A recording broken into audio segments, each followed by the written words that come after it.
Sarik saltangkado nogo ki filfai sidi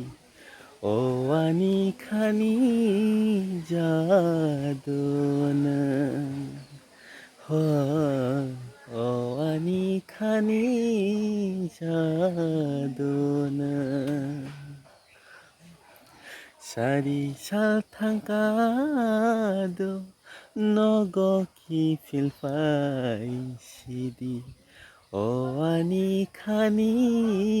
jadona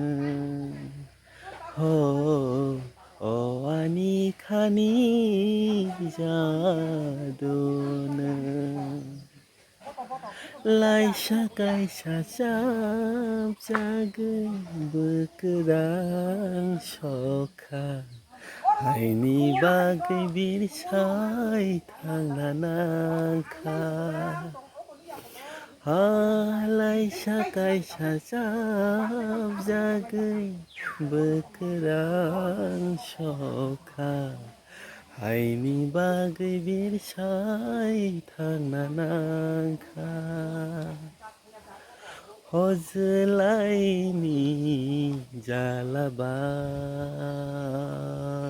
toksa